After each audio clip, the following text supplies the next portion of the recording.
que nos permiten también reconocer algunos órganos.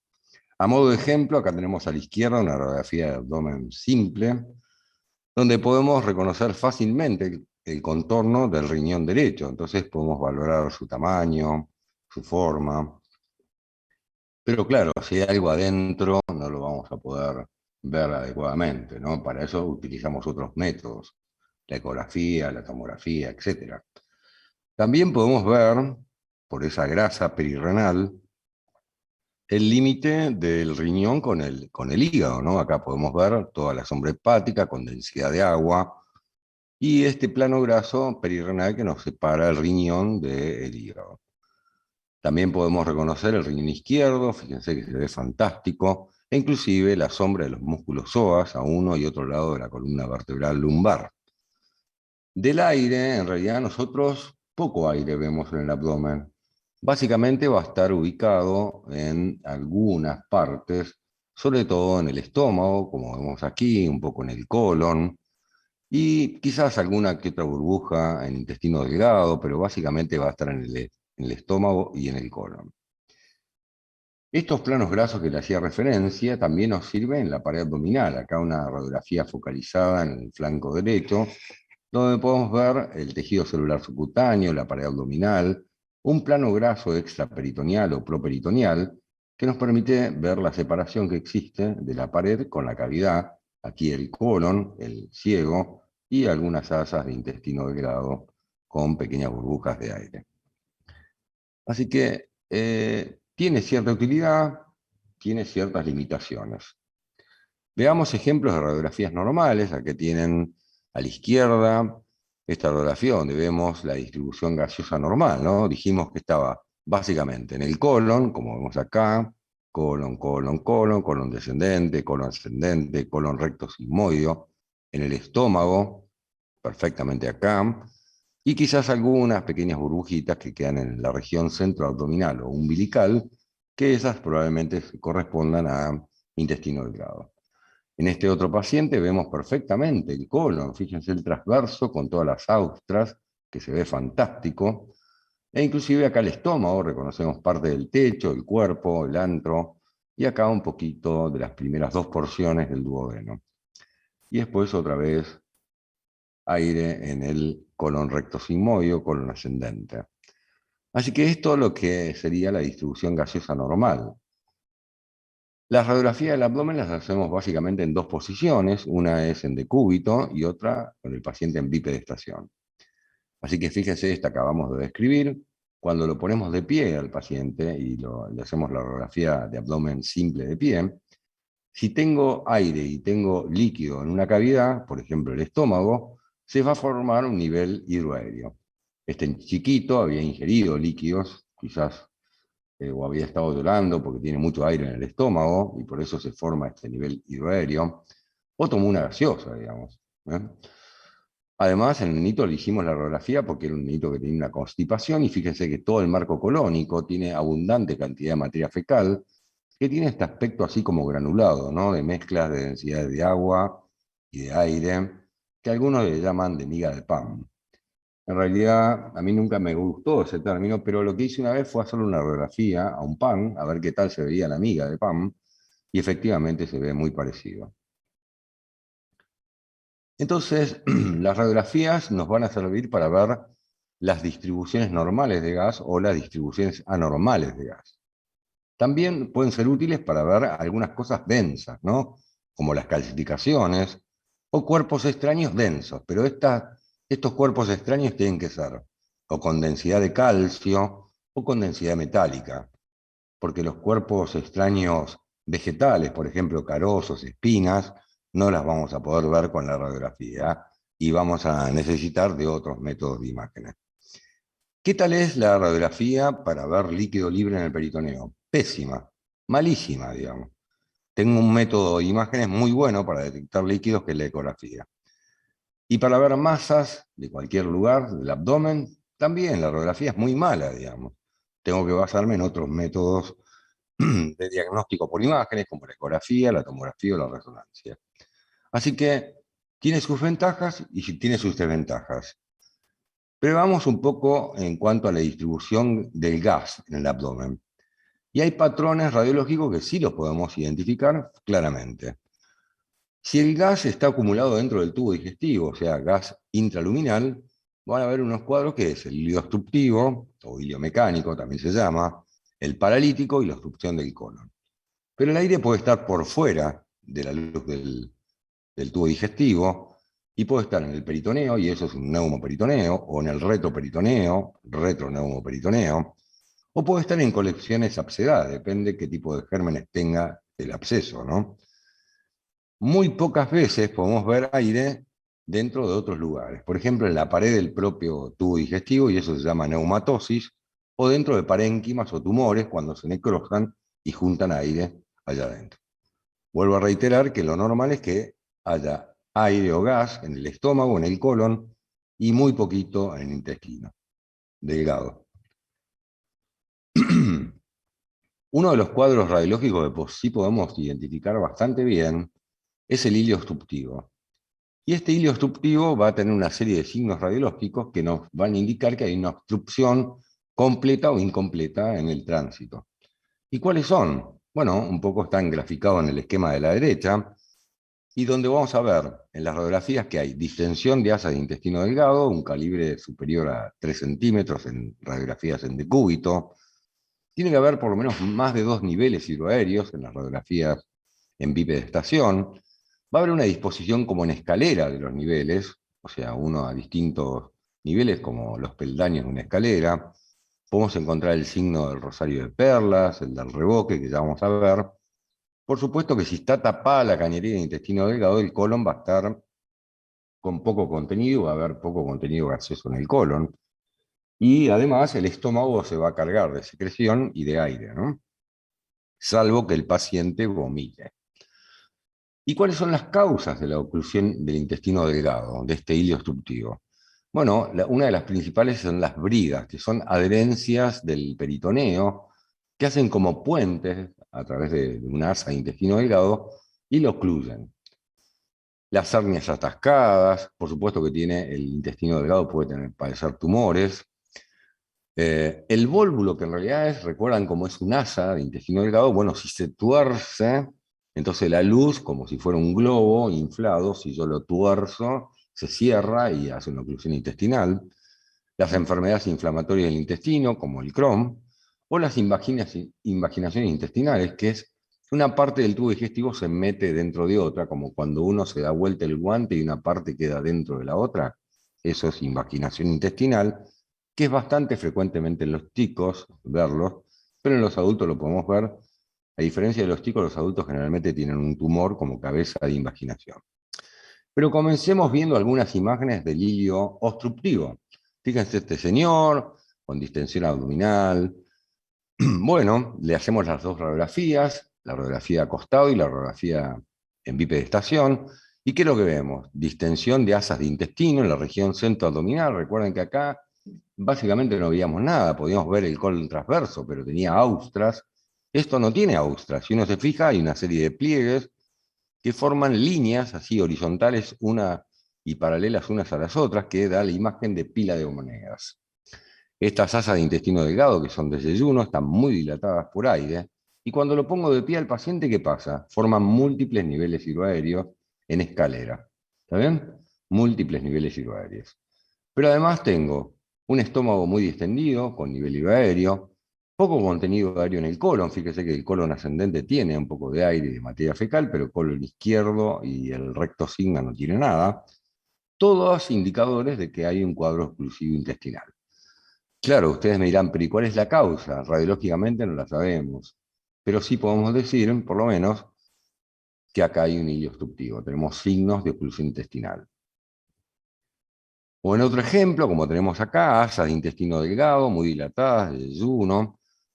Y además podemos ver, por ejemplo, aquí que la separación del gas que hay dentro de la luz de esta asa con esta otra de acá es amplia, digamos. A esto se lo llama signo del reboque, y implica que entre las dos paredes de las asas se empiezan a acumular o líquido o alguna otra cosa, por ejemplo, fibrina o pus, lo que sea, y es indicativo de que hay líquido libre en cavidad, o que hay algún proceso inflamatorio o algo por el estilo que me empieza a separar las asas una de otra.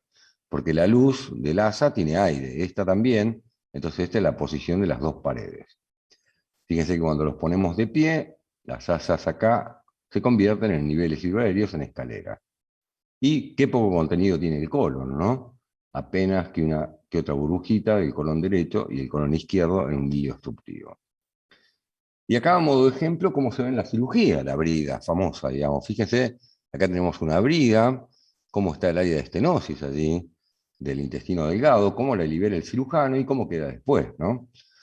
Bueno, y les mencioné en algún momento el signo del collar de perlas. Bueno, cuando hago la radiografía de cúbito, acostado, estas pequeñas burbujas de aire quedan en esa asa distendida y se ponen en la parte de arriba, con lo cual quedan como pequeñas burbujitas que se forman como en hileras siguiendo la luz del tubo digestivo, y acá tenemos el collar de perlas. Diferente es el caso de oclusión del colon. En el colon, digamos, generalmente podemos hacer algunos diagnósticos de oclusión colónica, y ustedes fíjense qué distinta se ve la radiografía, ¿no? Acá el colon está severamente distendido por gas, tenemos el ciego, el colon ascendente, el ángulo hepático, el colon transverso, etcétera, pero fíjense que la ampolla no tiene aire, con lo cual tiene que haber alguna oclusión en el colon distal, o en el sigma, o en el recto, digamos, ¿no? Cuando lo pongo de pie al paciente, niveles hidroaéreos. ¿Pero por qué digo que es colon? Bueno, porque no tiene el patrón de pliegues que vimos recién en el intestino delgado con la pila de monedas. Fíjense que acá tenemos austras. Si miramos el contorno, hay austras. Hay pequeñas austraciones, digamos, que lo podemos ver bien de este lado. O aquí alguna que otra, ¿no? Así que en este paciente con oclusión colónica distal, también puedo hacer diagnóstico. Tiene una válvula iliocecal continente, por eso que el aire no vuelve hacia el intestino delgado. Distinto a este señor, que también tiene una oclusión colónica, pero secundaria a un bolo fecal. Si observamos, tiene muy distendido todo el colon, lleno de materia fecal la ampolla rectal, pero también están distendidas las asas de intestino delgado, en la región centroabdominal. En la tomografía vemos perfectamente en este corte sagital cómo la ampolla rectal está llena de materia fecal, y es la causa de la oclusión. Pero en este caso, a diferencia del anterior, la válvula ileocecal es incontinente, con lo cual el aire pasa para atrás, digamos, ¿no? Del colon hacia el intestino delgado. Hay un patrón muy clásico que se describe, que es el vólvulo del colon sigmoides. Recuerden que el vólvulo es, el colon sigmoide es como un asa, lo puedo torcer, y entonces al torcerlo la luz se va a estenosar. Entonces como que queda acumulado esa asa y queda como separada del resto, ¿no? Y forma esta severa dilatación del colon sigmoides, que si ustedes se fijan, tiene esta forma ovalada, ¿sí? Que tiene como una hendidura. Si alguna vez alguien de ustedes vio un grano de café, es exactamente la misma forma. Es la forma del grano de café, y el signo del grano de café característico del vólvulo del colon sigmoides. Muy bien. Del otro lado tenemos lo que es el hilio paralítico. El hilio paralítico es donde no hay perintaltismo. A diferencia del anterior, si uno examina al paciente en el hilio obstructivo, el intestino va a tratar de luchar por pasar la estenosis y va a haber mucho ruido hidroaéreo, va a haber mucha actividad peristáltica, digamos. En el paralítico no, va a haber un abdomen distendido, pero silencioso absolutamente, digamos. Claro, en estos que voy a encontrar desde el punto de vista radiológico, bueno, distensión de todo, ¿no? Del colon y del intestino delgado, todo va a estar distendido. Si lo pongo de piel, va a haber niveles hidroaéreos en ambas partes, en el delgado y en el grueso. Pero claro, tengo la información clínica que me ayuda muchísimo. Algunos de ustedes pueden decir, pero ¿cómo lo diferencio de una oclusión colónica baja? Bueno, la clínica me ayuda mucho. ¿Y cuáles son las causas de este hilio paralítico? Bueno, la más frecuente de todas es el posoperatorio, pero también una peritonitis o isquemia intestinal, gastroenteritis, inclusive pacientes, es frecuente en pacientes oncológicos tratados con opiáceos por el dolor, que hagan cuadros de hilio paralítico. Acá tenemos un ejemplo de un paciente que tenía un trastorno psiquiátrico y que nos parecía que podía ser un hilio paralítico, pero como el paciente era de difícil para interrogarlo y para examinarlo y todo. Ante la duda se decidió hacer una laparotomía, y ahí tienen las imágenes de las asas muy distendidas, pero no había ninguna oclusión. El cirujano no encontró ninguna oclusión, porque no era oclusivo, sino que era un hilio paralítico. Recuerden también que el hilio mecánico, el hilio obstructivo, el intestino va a lutear hasta un punto. En un punto se agota y termina al final como un hilio paralítico, ¿no? Pero secundario a una oclusión, si no se perfora antes, por supuesto. El otro punto es, podemos tener aire, como dijimos recién, de distribución normal dentro de la luz del tubo digestivo, de distribución anormal dentro de la luz del tubo digestivo, o podemos tener aire por fuera del tubo digestivo en el abdomen. Y el lugar más frecuente es el peritoneo, digamos, y eso se llama neumoperitoneo. Por supuesto que siempre lo vamos a buscar en las regiones subfrénicas cuando el paciente está en bipedestación. Y dice, ¿pero cuáles son las causas de neumoperitoneo? Bueno, hay muchas, muchísimas, quizás las dos más frecuentes es el postquirúrgico y, digamos, la perforación de víscera hueca. Ahora, ojo, porque hay muchos pacientes que tienen perforación de víscera hueca y no hacen neumoperitoneo. ¿Por qué? Porque el organismo trata de bloquear eso inmediatamente. Supongamos una úlcera perforada del estómago, bueno, el EpiPlom va a tratar de bloquear, es como un parche que le pone ahí y entonces trata de bloquear enseguida, digamos, ¿no? Pero dice, bueno, estas dos son las principales, pero hay muchas, muchas más, digamos, ¿no? Bueno, pruebas diagnósticas, las que quieran, complicaciones de colonoscopía, que se puede perforar el colon, o biopsias. Inclusive, fíjense que puede haber entrada de aire al peritoneo a través de órganos genitales femeninos, digamos, desde del acto sexual hasta un examen pelviano, ¿no? O relacionadas a patología torácica. Hay comunicaciones entre el tórax y el abdomen que hace que un paciente con neumotórax pueda, digamos, extenderse ese aire, o neumomediastino, extenderse al peritoneo. Y muchas más, como pueden leer en el listado, que son muchísimas. Volvemos a reiterar que el mejor método, pues, para hacer diagnóstico de neumoperitoneo es la radiografía de tórax frente. ¿Por qué? Porque lo voy a buscar en la parte más alta del abdomen, que es la región subfrénica. Entonces voy a tener aire por encima del diafragma, ahí tengo la línea del diafragma, aire por debajo de la línea del diafragma. O acá en este otro paciente, en ambos lados, ¿no? El aire por debajo de la línea del diafragma y por encima del lomo hepático. Claro, pero hay pacientes que no se pueden poner de pie. Y estamos hablando de radiografías de tórax en bipedestación.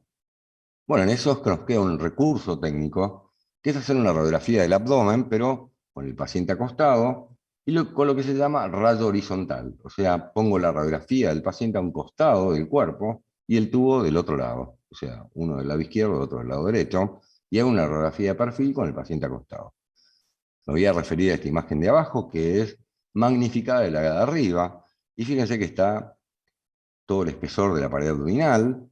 Y después tengo, por ejemplo, acá el estómago, que tiene aire adentro, pero veo perfectamente bien la pared del estómago, porque tengo aire dentro de la luz del estómago y tengo aire dentro del peritoneo. Por eso que se dibuja tan bien la luz del estómago, o la luz o la pared de las asas de intestino delgado. Y así puedo, en un paciente que no se puede parar, hacer diagnóstico de neumoperitoneo. Claro que cuando son muy grandes, es muy fácil identificarlos, ¿no? En esta radiografía, por ejemplo, lo que acabamos de ver recién. Tengo tanto aire en el peritoneo que veo perfectamente la pared de las asas de intestino delgado, porque tengo aire dentro de la luz, aire por fuera de la luz, y entonces el espesor de la pared lo veo fantástico. Y quizás lo puedan entender mejor en estos cortes de tomografía computada, o esta reconstrucción sagital, donde tenemos aire libre en el peritoneo, aire dentro de la luz, y por supuesto puede ver perfectamente la pared de la asa de intestino delgado, como reconocemos aquí. Como dijimos, el aire puede estar fuera de la luz del tubo digestivo, en el peritoneo, pero también puede estar en el retroperitoneo. Y se dicen, ¿pero cómo? Bueno, sí, hay procesos infecciosos, hay traumatismos, hay necrosis de tejidos que pueden acumular aire en el retroperitoneo. Y a modo de ejemplo, fíjense que el aire en el retroperitoneo, claro, no hay una cavidad, no es una cavidad el retroperitoneo. Lo que va haciendo es como la disección anatómica, va disecando todos los planos grasos que pueda. En cuanto encuentra alguna fase, alguna poneurosis, por ahí se va metiendo. Entonces, fíjense en esta radiografía, cómo el aire va disecando toda la celda rectal. ¿no? Aquí, o por ejemplo acá, cómo va disecando todo el pilar del diafragma izquierdo, ¿no? Allí y allí. Con esta radiografía de abdomen del mismo paciente, como vemos, aire acá abajo en la cavidad pelviana, pero no tiene la forma del aire que tenía en el colon recto sigmoide. Nada que ver. Es como que es un reticulado o líneas paralelas así, porque es la disección de todos los planos grasos de la cavidad pelviana. Y así se ve el neumo retroperitoneo. Por supuesto que puede haber aire en otras cañerías, ¿no? La única cañería que tenemos no es el tubo digestivo. Y claro que cuando está en otra cañería es patológico, ¿no? En este caso, el aire está dentro de la vía biliar y se llama aerobilia. Bueno, fíjense que dibujamos acá el colédoco, el hepático común y los hepáticos izquierdo y derecho. ¿Por qué sucede esto? Bueno, indudablemente o el esfínter está incompetente, o le han hecho una papilotomía, o sea, le abrieron, le cortaron el esfínter, o hay una derivación biliodigestiva. Entonces el aire del tubo digestivo se mete en la vía biliar. Pero puede estar en otros lugares, ¿no? Por supuesto que es mucho más grave si está en estructuras vasculares. Y en caso de necrosis intestinal puede estar en ramas de la vena porta dentro del hígado. Y esas son situaciones extremadamente complejas y graves para el paciente. Muy pocas veces podemos ver aire dentro de la pared del propio tubo digestivo. Y esto es bastante infrecuente y se llama neumatosis. Y en la radiografía podemos reconocer, les voy a mostrar acá en el flanco izquierdo, fíjense que está el colon descendente, pero el aire en vez de estar en el centro, como está en el colon transverso, está en las paredes, ¿no? En los márgenes. Y esto se llama neumatosis intestinal. Acá lo vemos en la tomografía, en un corte coronal de tomografía abdomen con contraste, los vasos se ven muy densos, y vemos todo el aire dentro de la pared del colon ascendente, o aquí en el colon descendente. Lo que son pacientes muy graves porque tienen isquemia intestinal y por lo tanto riesgo de muerte muy importante, ¿no? La mitad de estos pacientes lamentablemente pueden fallecer. ¿Qué pasa? Así como dijimos, el aire es fácil de verlo. ¿Qué pasa con los líquidos, digamos? En realidad la radiografía es muy poco útil para ver líquido libre dentro del peritoneo. ¿Por qué? Porque necesito una enorme cantidad y cuando la tengo, por ejemplo una citis, un paciente que tiene una panza así, un abdomen globuloso, lleno de líquido la panza, le hago una radiografía, ¿qué voy a ver? Bueno, fíjense cómo se ve acá. Se ve una radiografía con densidad de agua, básicamente. Nada más. ¿Qué más puedo decir? Nada, no puedo decir nada. ¿Y pequeñas cantidades de líquido las puedo ver? No, no las voy a ver. Entonces me tengo que basar en otros métodos. Y básicamente la ecografía es el mejor de ellos para ver líquido libre en cavidad. Y acá tenemos un ejemplo, en un corte sagital, donde está el hígado, el riñón derecho y el líquido libre en cavidad, que rodea el borde inferior hepático y se mete en el receso de Morrison. O acá, la tomografía computada, ¿no? Un corte coronal, tenemos el hígado aquea, todo el abdomen lleno de líquido, ascitis, y algunas asas de intestino sobrenadando en ese líquido ascítico. Pero esos líquidos, ¿qué pueden ser? Muchos. Pueden ser sangre por traumas o hemorragias espontáneas, pueden ser exudados por infecciones o por procesos tumorales como la carcinomatosis peritoneal, o pueden ser transudados, ¿no? En un paciente con cirrosis hepática, con fallo cardíaco, con enfermedad renal, insuficiencia renal, que esté malnutrido, que tenga hipoproteinemia, e inclusive hay casos de ascitis neonatal. Claro, usted dice, ¿y algún otro líquido puede haber? Y sí, si se rompe la vejiga puede haber orina, digamos, dentro del peritoneo. O si se rompe, qué sé yo, la vía biliar, puede haber bilis en el peritoneo y se llama coleperitoneo. Así que puede haber muchos líquidos y lamentablemente desde el punto de vista de imágenes no sabemos qué líquido es. No podemos distinguir entre transudado y exudado. A veces podemos ver algunas densidades con tomografías que nos ayudan a determinar si es sangre aguda, pero no mucho más que eso. Para eso tenemos que extraer líquido y ver qué tipo de líquido es. Entonces, el planteo es, si tengo un paciente que tiene una masa abdominal, que se la palpo, digamos, por ejemplo, esta señora que tiene una masa abdominopelviana, le pido la radiografía y yo les muestro acá, sí, perfecto, acá yo creo una enorme masa con densidad de agua, que ocupa la pelvis y se extiende la región umbilical, que tiene un límite neto, ¿y qué más puedo decir? Nada. ¿Qué es eso? Nada, no puedo decir nada. En vez de hacerle la radiografía, debería pedirle una ecografía o una tomografía que me informe un poco más. ¿Qué es? ¿Un tumor sólido? ¿Un tumor quístico? ¿De dónde viene? ¿Del útero? ¿Del ovario? ¿Dónde está ubicado? Entonces no perdamos tiempo en estudios que sirven de poco. Las calcificaciones son hallazgos bastante frecuentes en la radiografía del abdomen. Hay muchas cosas que se pueden calcificar, digamos que casi todas. Por supuesto que no todas son calcificaciones normales, ¿no? Ahora vamos a ver algunos ejemplos, pero a modo para tener en cuenta los flebolitos, que son trombos venosos que se calcifican, los miomas uterinos, adenomas arteriales, farmacomas. Las litiasis. Las litiasis radiodensas básicamente vamos a verlas en el aparato urinario. Las biliares, por lo general, no tienen alta densidad y con lo cual la radiografía no es buena. Entonces, si yo estoy buscando litiasis en la vesícula biliar, ni loco tengo que pedir una radiografía, porque no sirve para nada, tengo que pedir una ecografía. Sin embargo, puedo detectar, por ejemplo, una calcificación en la pared de la vesícula biliar, que es bastante rara, pero la puedo ver. Y después, ¿qué otras cosas? Bueno, hay entidades patológicas, ¿no?, que se calcifican. Por ejemplo, el quiste hidatídico, cuando el parásito se muere, se calcifica en el hígado. O un coprolito, un lito dentro del apéndice cecal, o una pancreatitis crónica, o otras calcificaciones tumorales o no tumorales.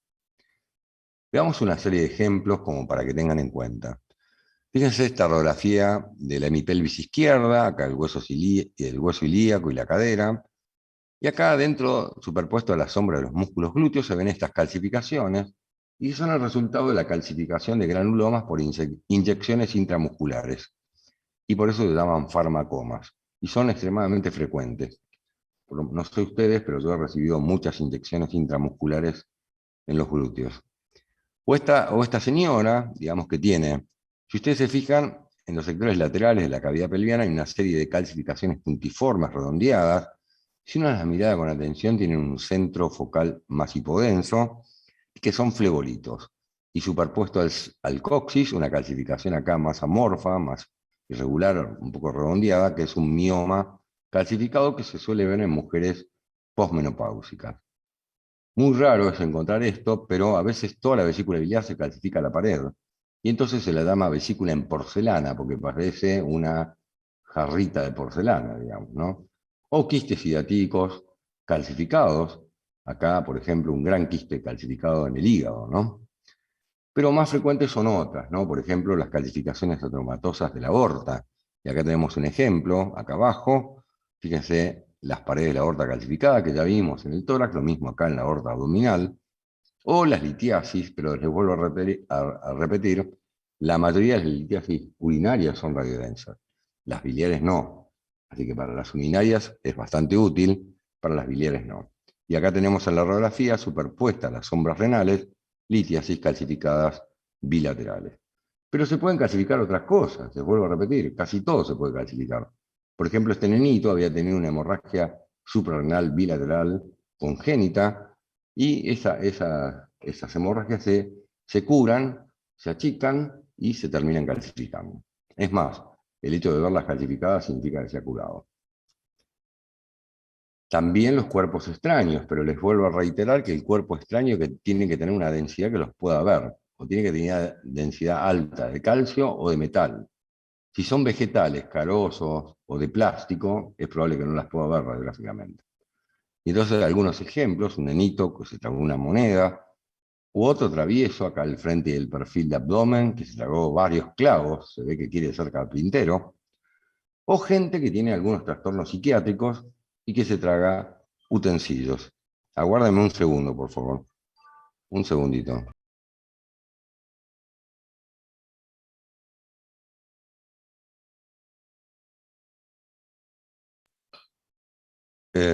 Bueno, gente con trastornos psiquiátricos que se traga utensilios, o gente que tiene algunas, no sé, trastornos, digamos, que se introduce elementos por edificios anatómicos, como la radiografía de abajo y de la derecha. Entonces dijimos que la radiografía del abdomen nos aporta muchas cosas, sobre todo lo que más nos interesa y para lo que más útil es para ver la distribución gaseosa, digamos. Y entonces sabemos dónde lo encontramos normalmente, en el estómago, en el colon y quizás un poquito en el intestino delgado.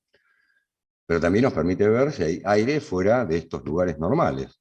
con algunos patrones que son bastante clásicos, como el hilio obstructivo, el hilio paralítico o la oclusión del colon. También nos va a permitir ver aire por fuera de la luz del tubo digestivo, y mencionamos como ejemplo el neumoperitoneo o el retroneumoperitoneo, o en otros lugares, ¿no? En otras estructuras tubulares, otras cañerías, por ejemplo en la vía biliar, o en estructuras vasculares, y muy poco frecuente en las paredes del propio tubo digestivo. Claro que existen una serie de estudios más y de métodos de diagnóstico más para estudiar el abdomen. Y ya veremos la próxima semana los estudios contrastados del tubo digestivo, pero hay estudios, por ejemplo, angiográficos, si necesito ver la parte vascular, la medicina nuclear, que utilizaremos en algunos casos especiales, la ecografía, les vuelvo a reiterar, cada vez que necesite evaluar órganos sólidos, o vísceras huecas como la vesícula biliar y buscar litiasis, lo que voy a indicar es ecografía, las tomografías, la resonancia y el PET, básicamente reservados para cuadros graves, complicaciones de lo que acabamos de ver, o pacientes oncológicos. Así que bueno, esto les quería mencionar en reemplazo del doctor Gómez Sierra, y estoy abierto a las preguntas de ustedes. No me quedó claro el signo del collar de perlas. ¿Usted podría tocar esto de nuevo, por favor? ¿Cómo no?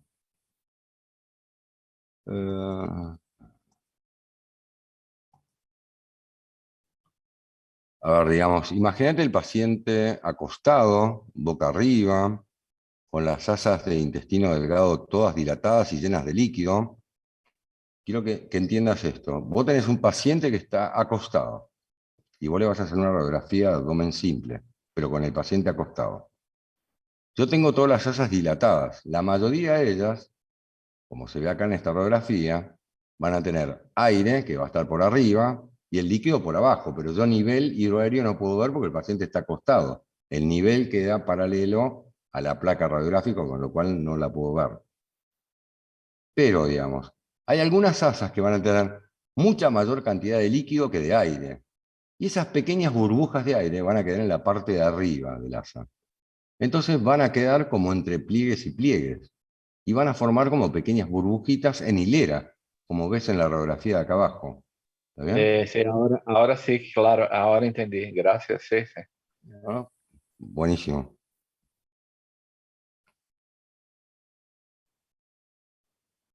¿Alguna otra consulta?